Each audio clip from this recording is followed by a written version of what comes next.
Harry Potter and Voldemort, Gandalf and Saruman, Darth Vader and Obi-Wan Kenobi. We've all seen wizard battles.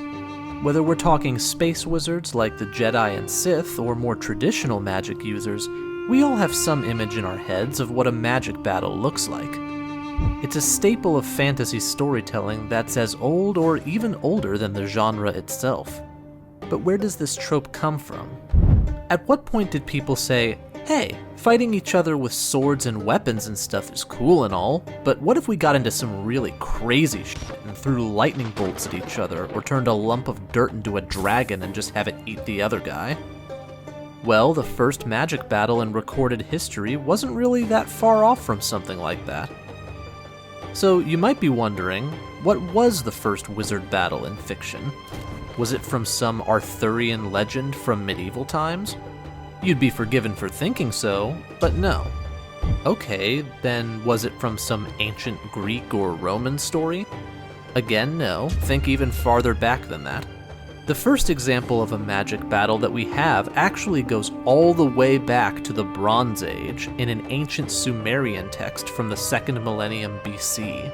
The text, titled Enmerkar and Ensuhgirana, was composed in the Neo-Sumerian period in ancient Mesopotamia and written in cuneiform, a special type of writing system whereby scribes imprint the edges of reed styluses into clay tablets to impress wedge-shaped characters. The short narrative text is actually not only the first wizard battle in recorded history, but also technically the first sequel to another text, titled Enmerkar and the Lord of Arata, which follows the story of two kings of neighboring cities competing for the affection of the goddess Inanna.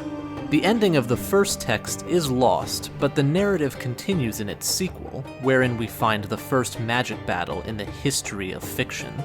In the sequel, the conflict between the two cities has escalated to the point where the king of Arata enlists the aid of a mysterious wizard named Urgiri Nuna from the east to wreak havoc over the rival king's villages by making crops die and cattle bleed when being milked and all sorts of other things.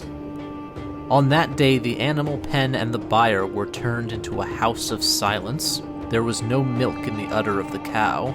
There was no milk in the udder of the goat. The holy churn was empty. In response, the king of Uruk accepts help from another magical individual, named in the text as Wise Woman Sagburu, to put a stop to the wizard's mischief. The two magicians meet in the middle of the village square and engage in a conjuring competition to determine which one of them is the greater sorcerer. Both of them threw fish spawn into the river. The sorcerer made a giant carp come out from the water. Wise Woman Sagburu, however, made an eagle come out from the water. The eagle seized the giant carp and fled to the mountains. The text continues like this, with the two escalating what creatures they can manifest out from the water, such as wolves, sheep, and lions, among other things. And with each contest, Wise Woman Sagburu comes out victorious, and her summoned beasts carry off her opponent's beasts into the mountains to be eaten. Urgiri Nuna is humbled at his opponent's superior abilities and begs to be released so he can return to his homeland in peace.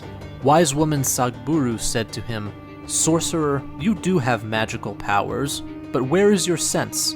How on earth could you think of going to do sorcery at Eresh, the beloved city of Ninlil?" The sorcerer answered her, "I went there without knowing all about this. I acknowledge your superiority.